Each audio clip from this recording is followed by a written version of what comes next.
Ladies and gentlemen, from New York City all the way across this country, things are changing. There's stuff that is happening. Los Angeles, things are happening there too.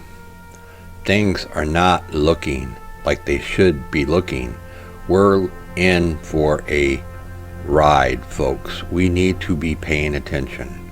From the great city of Chicago and right on down through, millions and millions and millions of people are going to be affected by what is coming and what is going to be taking place here in the short near future.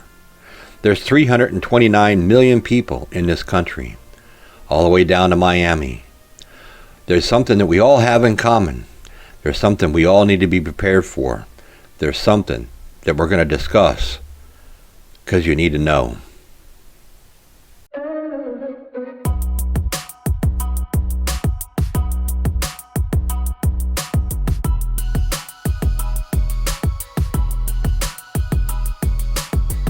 From all the big supermarket chains and all the big bulk stores that you can go to, from Costco's to BJ's, as you can see, they're all having problems. They're all having issues. They're all starting with limitations. Even Target, they're even doing it too. There's issues out here, folks. Whole Foods has the same problem. But what are we going to do? You know, Walmart. Yes, we always talk about Walmart, but it is the world's largest retailer in the United States. Kroger even is running into some of these issues also. So what can we do, folks? What is it we can do? We're all dealing with the food shortages, the lack of food, the bird flu that's going through. Even the frozen food sections are hit, and there's just nothing on the shelves. There's empty spaces everywhere. People are reporting this all over the internet. Even on my channel here, I get thousands of comments and emails about what is taking place. We don't want to go back to where we were in March of 2020.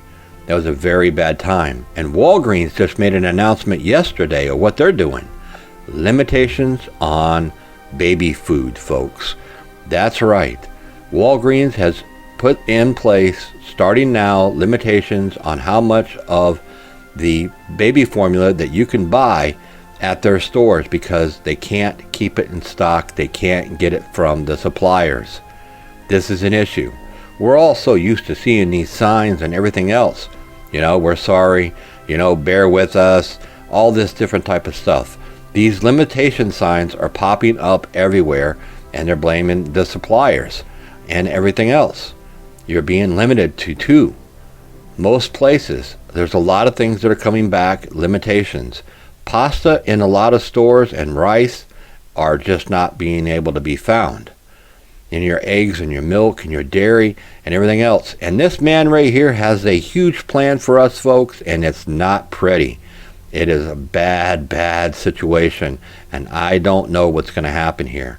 And this guy here, well, he came out and he said to the American people, we are going to have food shortages, but there's no plan. So do you want to be like back in March of 2020 when this is what it looked like, people running into stores and grabbing everything and filling their carts full of toilet paper and water and whatever they can get their hands on? You don't want to be in this boat, folks. This is not going to be a pretty situation. And what happens if there's a war?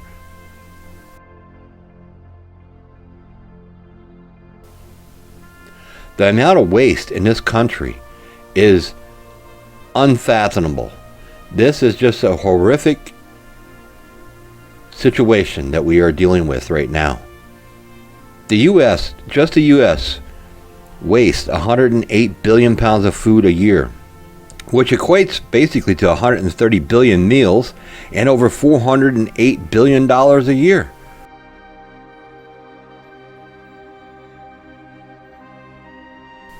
Maybe we should all start hitting up our local farm stands, your roadside stands. They're everywhere. They pop up all over the place, especially if you live in a rural area or any small towns. Support your local people. Support your local farmers and your local businesses. This is something that we really, really need to do. Hit your farmer markers up. Those are going to be kicking up really good, really soon, folks. And if you can buy in bulk, well, that's probably the best way you're going to save the most money at this point, is buying whatever you can in bulk and then try to pack it away and store it properly. A lot of the farmers and stuff are all kicking up.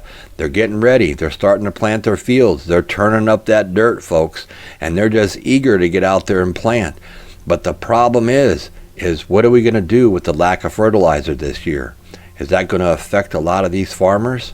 We don't know yet. We're going to have to wait and see. They're saying it's going to be a 40% reduction in the food production of this year. They'll be planting these seeds soon, and we're all going to find out what's going to happen. We have to have basically a perfect harvest this year, because if we don't, we're going to be in a lot of trouble. And I think that the trouble and the storm is brewing big time with everything that's taking place in this country and in this world.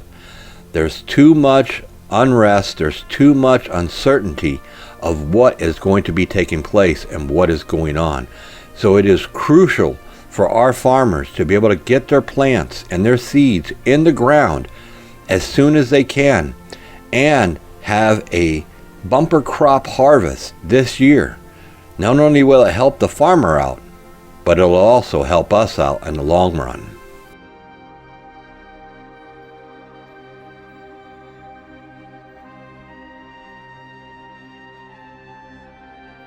Probably the best thing that you probably could be doing right now is starting to plant your own seeds.